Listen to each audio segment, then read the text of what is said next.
everyone, Rascal here. And Mama, welcome to our podcast. Today we're covering the first movie and hopefully the final Star Wars movie trilogy with The Force Awakens. Set 3 decades after the Empire's defeat, a new threat arises in the militant First Order. Defected stormtrooper Finn and the scavenger Rey are caught up in the Resistance's search for the missing Luke Skywalker.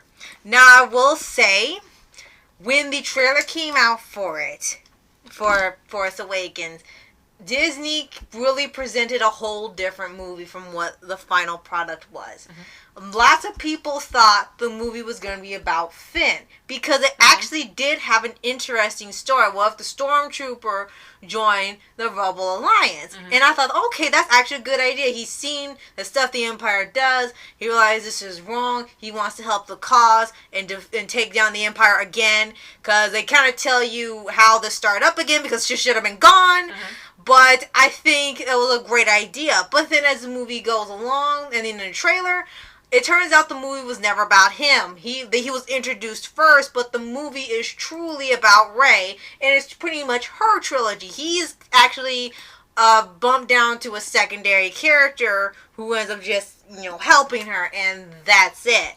It was almost like clickbait. Yeah. However, it was a great marketing strategy because it got people interested. They got a lot of free publicity because, as you said, people were really interested in hearing that story.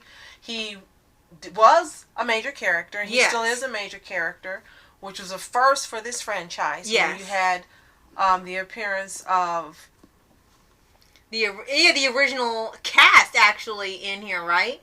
You still had Han Solo, you still had Leia, Harrison Ford, Carrie Fisher, Mark Hamill.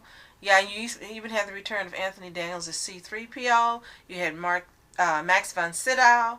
You had Peter Mayhew. Yes. I think what I was referring to is in the previous ones, you had Samuel Jackson made an appearance as one of the Jedi Masters. That's true. And then as far as having diversity. And in the others, there was really no diversity. Now, that being said, the movies were excellent. They were fantastic. It did not take away from the experience of watching these movies. But the most diversity that they'd had in the franchise at that time was Samuel Jackson. Yeah. So having this character be the focal point or the pitchman for the movie was very good marketing, and it absolutely worked. Right. And now, as we were talking about casting, we can mention them. Whom we're speaking about, John Boyega as Finn. You had Daisy Ridley, Oscar Isaac. You also had Lupita Nyong'o, who's done some Disney stuff, and Andy Serkis, who you know for a lot of movies, especially Planet of the Apes. And stop motion, yeah. Right. And you had Simon Pegg, who we know from quite a few movies, including Hot Fuzz. So you had a great all-star cast in this movie. The casting was great. Oh, let me mention Adam Driver as Kylo Ren so we don't piss anyone off. Now, that being said, as you mentioned, this was totally different from what we expected. And for me, in the beginning, it did not feel like a Star Wars movie. In the beginning, I remember kept saying to you, it looks like it was filmed on a soundstage. It has a soundstage feel. That open air, otherworld feeling that all the other movies had, where you really felt like you were transported to another planet, to another environment. You didn't feel like I'm on Earth and this is being filmed. That feeling was absolutely positively gone for this movie. Yeah, and it was obvious when it got to later parts, and they revealed, they filmed some parts. They filmed in the desert, some parts they went to Hawaii or the jungle, and they went to other parts on Earth. But yeah, that's what felt kind of when you could start actually recognize. You pay attention to the cinematography and the surroundings, like, okay, this is actually a place you recognize. Right. They didn't make any sets or additions to make it look like it's not Earth. Right. It just looks like Earth 2, and that's it. Right. And that for me was one thing that I found disappointing based on the other 6 that I watched previously. Right.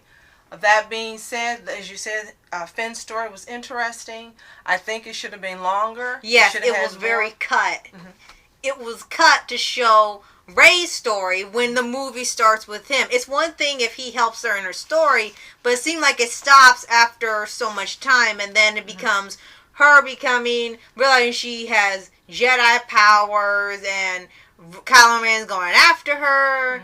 And then you also kind of vaguely get the story of how the Empire rose back up. Kylo Ren apparently, I don't know if this is clearly explaining the other two movies you're going to get in the final movie, but for some reason, I guess he liked the idea of his grandfather being a dictator over all the planets in the galaxy and said, hey, I want to start that back up again, and then brought everything that the people fought for in the first trilogy and now means nothing because he literally brought everything back. And I'm sorry, if I was some of these stormtroopers like, no, we went through all this crap in the first movie and it was war and for years, I'm not going to start this again.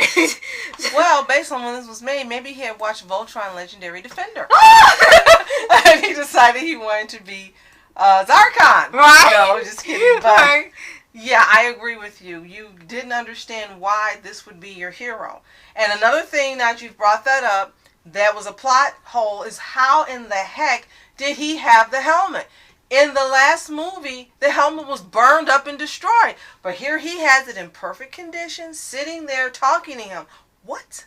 Right, like you're saying someone actually went and pulled it out before it completely disintegrated, didn't burn their hand off. And one person said eBay.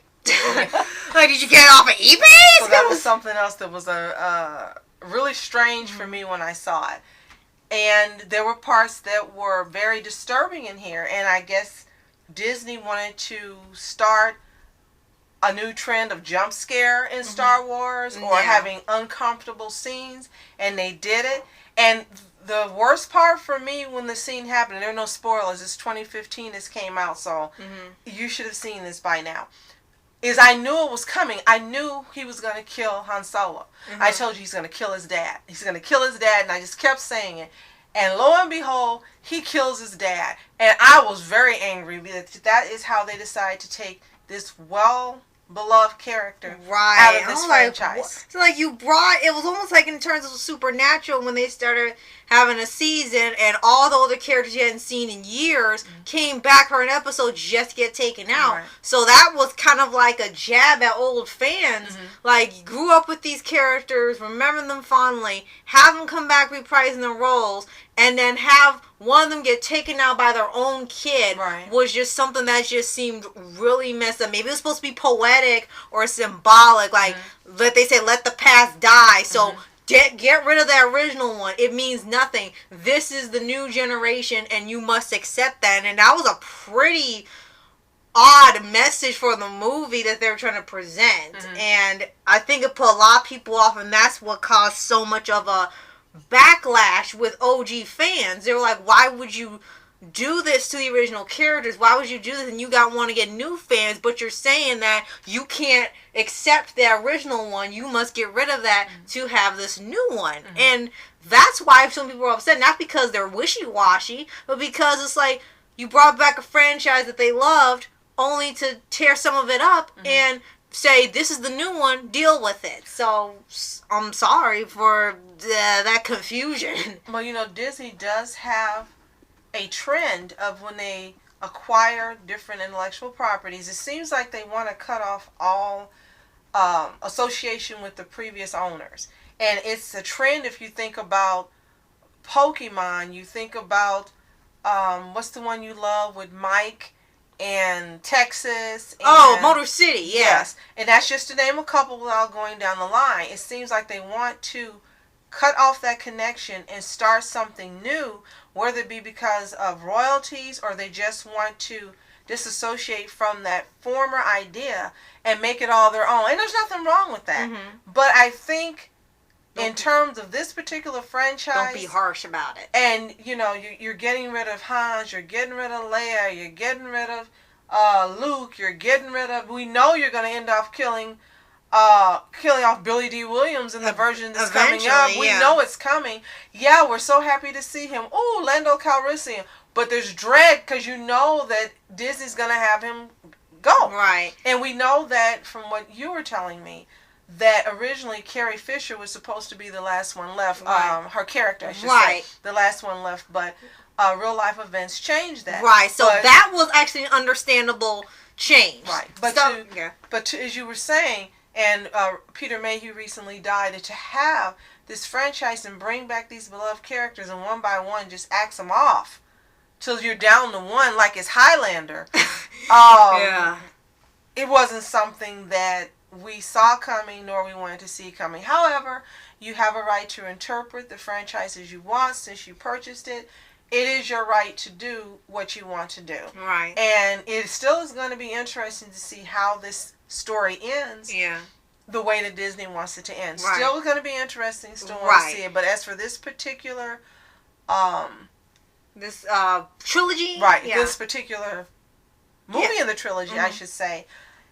It did not give me what I was looking for. It gave me something, but not exactly what I was looking for.